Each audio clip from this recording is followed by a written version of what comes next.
നമസ്കാരം. Master mind of knowledge astrology മലയാളത്തിലേക്ക് എല്ലാ പ്രിയപ്പെട്ടവരെയും വളരെ സ്നേഹത്തോടെ സ്വാഗതം ചെയ്തുകൊണ്ട് 2025 ജൂലൈ മാസം 1, 2, 3 തീയതികളിൽ കുറേ നാളുകാർക്ക് പരിവർത്തന രാജയോഗം വന്നു ചേരുന്നു. ആ ഒരു വിഷയമാണ് ഈ വീഡിയോയിൽ കൂടി പ്രിയപ്പെട്ടവരോട് പങ്കുവയ്ക്കുന്നത്. അപ്പോൾ ആദ്യമായിട്ട് ഈ ചാനൽ കാണുന്ന പ്രിയപ്പെട്ടവർ ഈ ചാനലൊന്ന് സബ്സ്ക്രൈബ് ചെയ്യുക, ലൈക്ക് ചെയ്യുക, ഷെയർ ചെയ്യുക, കമൻറ്റ് ചെയ്യുക. തുടർച്ചയായിട്ട് എല്ലാ ദിവസവും വീഡിയോ കാണുവാൻ ശ്രമിക്കുക. വലിയൊരു ഉപകാരമായിരിക്കും. അതുപോലെ തന്നെ ലൈക്ക് ചെയ്തുകൊണ്ട് തന്നെ വീഡിയോ കാണുന്നത് വലിയ സന്തോഷം ഉളവാക്കുന്നൊരു കാര്യമാണ്. അപ്പോൾ പ്രിയപ്പെട്ടവർ ലൈക്ക് ചെയ്തുകൊണ്ട് തന്നെ വീഡിയോ കാണുവാൻ താല്പര്യപ്പെടുന്നു. അപ്പോൾ നമുക്ക് വിഷയത്തിലേക്ക് പോകാം. ഈ 2025 ജൂലൈ മാസം 1, 2, 3 തീയതികളിൽ കുറേ നാളുകാരുടെ ജീവിതത്തിൽ പരിവർത്തന രാജയോഗം വന്നു ചേരുകയാണ്. രാജയോഗം എന്ന് പറഞ്ഞു കഴിഞ്ഞാൽ ജ്യോതിഷത്തിൽ അഭിവൃദ്ധിയെ കാണിക്കുന്ന, അല്ലെങ്കിൽ പുരോഗമനം, ജീവിത അഭിവൃദ്ധി ഉണ്ടാകുന്ന, അല്ലെങ്കിൽ ജീവിതത്തിൽ പുരോഗമനം ഉണ്ടാകുന്ന, വളർച്ച ഉണ്ടാകുന്ന, നേട്ടങ്ങൾ ഉണ്ടാകുന്ന, ലാഭകരമായ അനുഭവങ്ങൾ ഉണ്ടാകുന്ന ഇങ്ങനെയുള്ള അവസ്ഥയെക്കുറിച്ച് പറയുന്നതാണ് പരിവർത്തന രാജയോഗം എന്ന് പറഞ്ഞാൽ. ഒരു രാജാവിനെ പോലെ ജീവിക്കുവാൻ കഴിയുന്ന അനുഭവങ്ങൾ വന്നു ചേരുന്നതിനാണ് രാജയോഗം എന്ന് പറയുന്നത്. അപ്പോൾ പരിവർത്തന രാജയോഗമാണ് ഇവിടെ വന്നു ചേരുക. അപ്പോൾ പരിവർത്തന രാജയോഗം എന്ന് പറഞ്ഞാൽ എന്താണെന്ന് ആദ്യം പറയാം. പരിവർത്തന രാജയോഗം എന്ന് പറഞ്ഞാൽ ഈ ജൂലൈ മാസം 1, 2, 3 തീയതികളിൽ ചന്ദ്രൻ കന്നി രാശിയിലാണ് നിൽക്കുന്നത്. അപ്പോൾ ചന്ദ്രൻ കന്നി രാശിയിൽ നിൽക്കുമ്പോൾ കന്നി രാശിയുടെ അധിപനായ ബുധൻ ചന്ദ്രൻ്റെ സ്വക്ഷേത്രമായ കർക്കിടകൻ രാശിയിൽ നിൽക്കുന്നു. അപ്പോൾ ഇങ്ങനെ രണ്ട് ഗ്രഹങ്ങൾ പരസ്പരം ക്ഷേത്രം മാറി നിൽക്കുന്നതിനാണ് പരിവർത്തന രാജയോഗം എന്ന് പറയുന്നത്. അപ്പോൾ രണ്ട് ഗ്രഹങ്ങൾ ക്ഷേത്രം മാറി നിന്നാൽ എന്താണ് നേട്ടം? അതുകൊണ്ട് എന്താണ് നേട്ടം? അതിനെക്കുറിച്ച് ഞാൻ പറഞ്ഞുതരാം. രണ്ട് ഗ്രഹങ്ങൾ ശത്രുഗ്രഹങ്ങളാണെങ്കിൽ പോലും പരസ്പരം ക്ഷേത്രം മാറി നിന്നാൽ ശത്രുത ഉണ്ടാകത്തില്ലെന്നാണ് പറയുന്നത്. രണ്ടു പേർക്കും ഒരേ ഇരിപ്പിടം, ഒരേ പദവി, അപ്പോൾ അവിടെ ശത്രുത ഉണ്ടാകുന്നില്ല. ഒരേ സ്ഥാനമാനമാണ് രണ്ട് ഗ്രഹങ്ങൾക്കും ലഭിക്കുക. അപ്പോൾ അവർ തുല്യരാകുന്നു. അപ്പോൾ അവിടെ ശത്രുതയില്ല. അപ്പോൾ അങ്ങനെ ബുധൻ എന്ന് പറയുന്ന ഗ്രഹം ചന്ദ്രനെ ശത്രുവായിട്ട് കാണുന്ന ഒരു ഗ്രഹമാണ്. ചന്ദ്രൻ ആരോടും ശത്രുതയില്ല, എങ്കിലും ഈ ബുധൻ്റെ ശത്രുത അവിടെ ഉണ്ടാകുന്നില്ല എന്നുള്ളതാണ് അതിൻ്റെ പ്രത്യേകത. അപ്പോൾ അവിടെ ശത്രുത ഒഴിവായി പോകുന്നു. ഇനി അടുത്ത കാര്യം, ഈ ഗ്രഹങ്ങൾ നിൽക്കുന്നത് ഏതൊക്കെ ഭാവങ്ങളിലാണ്, ഏതൊക്കെ സ്ഥാനങ്ങളിലാണ്? അപ്പോൾ ഈ ഗ്രഹങ്ങൾ, അതായത് ചന്ദ്രൻ കന്നി രാശി നിൽക്കുമ്പോൾ ചന്ദ്രൻ്റെ 11ാം ഭാവത്തിലാണ് ബുധൻ നിൽക്കുന്നത്, ലാഭഭാവത്തിലാണ് നിൽക്കുന്നത്.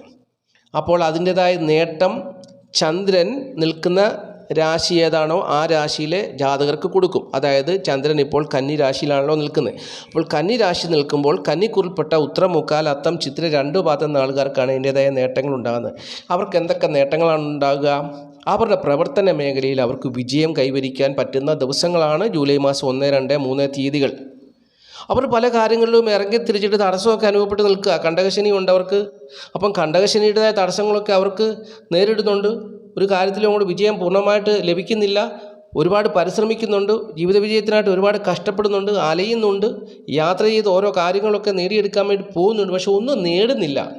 അപ്പോൾ ഇങ്ങനെയൊരു സാഹചര്യത്തിൽ ഇതുപോലെ ഒരു പരിവർത്തന രാജയോഗം വന്ന് നിൽക്കുന്ന ദിവസങ്ങളിലാണ് അവരുടെ ജീവിതത്തിൽ അവർ കഷ്ടപ്പെട്ടതിൻ്റേതായിട്ടുള്ള പ്രയോജനം ഉണ്ടാകുക. അപ്പോൾ കഷ്ടപ്പെടാത്തവർ, ഇറങ്ങിത്തിരിക്കാത്തവർ ഇറങ്ങിത്തിരിക്കണം. അതിനുവേണ്ടിയാണ് മുന്നമേ ഇത് പറഞ്ഞു തരുന്നത്. അപ്പോൾ ജൂലൈ 1, 2, 3 ദിവസങ്ങളിൽ കൈകെട്ടിയിരിക്കരുത്, വന്നു കയറത്തില്ല. പ്രവർത്തിച്ചാൽ എന്ന് പറഞ്ഞതിൻ്റെ കാരണം ഇവരുടെ 10ാം ഭാവത്തിൻ്റെ അധിപനായിട്ടുള്ള ബുധനാണ് ഈ 11ാം ഭാവത്തിൽ നിൽക്കുന്നത്. അപ്പോൾ പ്രവർത്തനം കൊണ്ടുള്ള ലാഭകരമായ അനുഭവങ്ങളാണ് ഇവർക്ക് വന്നു ചേരുക. അപ്പോൾ ജൂൺ 29 10ാം ഭാവത്തിൽ നിൽക്കുന്ന വ്യാഴം മൗഢ്യം വിട്ട്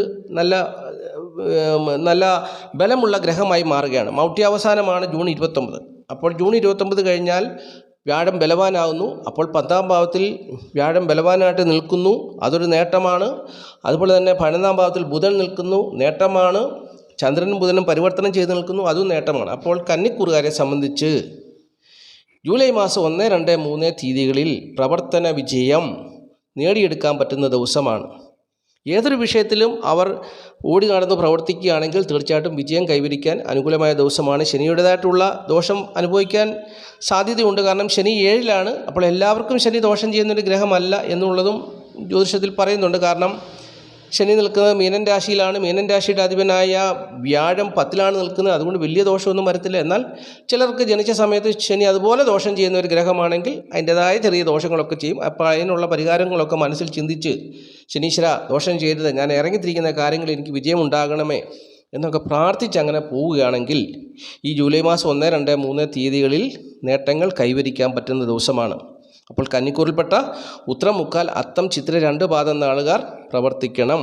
അവർക്ക് പ്രവർത്തന വിജയം തീർച്ചയായിട്ടും നേടാൻ പറ്റുന്ന ദിവസമാണ്. അപ്പോൾ ഈ ചൊവ്വാഴ്ച ദിവസം ഉച്ച കഴിഞ്ഞ് 2:55 മുതൽ ചൊവ്വ, ബുധൻ, വ്യാഴാഴ്ച വൈകുന്നേരം അല്ലെങ്കിൽ രാത്രി 7:52 വരെയുള്ള സമയം ജീവിത വിജയത്തിന് അനുകൂലമായ സമയമാണെന്നുള്ളത് അറിഞ്ഞുകൊണ്ട് പ്രവർത്തിക്കുക. തീർച്ചയായിട്ടും ജീവിത വിജയം ഉണ്ടാകും. നന്ദി, നമസ്കാരം. Master mind of knowledge astrology Malayalam.